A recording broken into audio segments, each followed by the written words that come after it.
We are with Richard Betts, the author of The Essential Scratch and Sniff Guide to Becoming a Wine Expert. Kind of an exciting new book that you have. It's very exciting. And so you're going to teach us today how to become a wine expert through smell. First, explain what the book is about and what you can learn through learning how to smell. Yeah, absolutely. I mean, when we drink wine, we look at it, so there's visual, and you feel it, and there's a tactile component, but it's really almost all about smell. Right. And when we say we taste something, you're actually smelling it. You only really taste sweet, sour, salt, bitter, and if you're lucky, umami. Ultimately, if we can tap back into it, there's a lot to learn.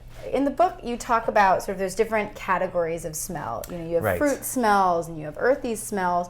So what are the different types of smells that people should be smelling for in their wine? Right, so the first thing is to be candid, right? So just spit it all out. Whatever Right. you smell, say it. Then you can look at what you said and make sense of it. You mentioned two of the areas, and there are really three that we think most about. Fruit, what are the fruit aromas? Wood, meaning that not does it smell woody or woodsy.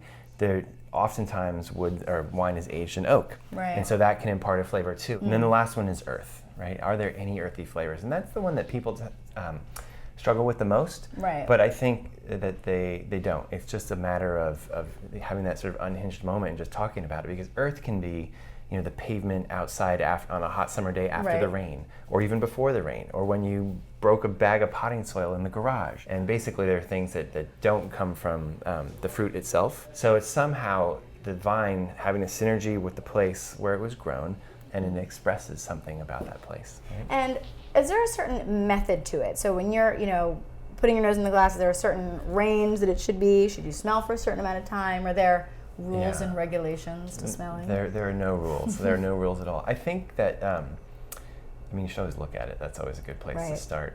But when you smell it, play around with it. Get closer, get farther. Do it with your mouth closed. Do it with your mouth open a little bit. Does the swirl help? It just volatilizes the esters, meaning it just throws all the smells up into high relief. But I would encourage you to do it two ways. A, get it going and smell it. But also B, just come back to it at some point and don't get it going and just smell it, and it'll smell different. I do smell with my mouth open a little bit. If I smell with my mouth closed, I get a whole lot less than just opening it, almost like you're just breathing. And one of the important things I think about this book for you was to be approachable to consumers, because I think a lot of people are intimidated by wine, and they're intimidated by the language of wine, where they don't want to say, oh, I taste this or I taste this, because they're afraid that they're wrong. Right. What's important for that for people when they're getting started just talking about wine? That's a great point. I think, first it comes back to being, just open. Right. Everything you say is correct.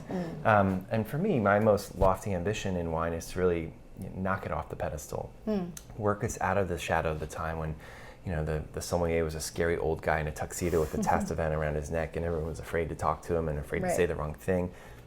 Everybody's right. Make it inclusive. And when we make it inclusive, your lives are going to be better. Well, thank you so much. And we're here at New York Vintners, and we really appreciate you taking the time to talk to us. And obviously you can pick up the book if you want to get started scratching and sniffing. Thanks for having me. Cheers.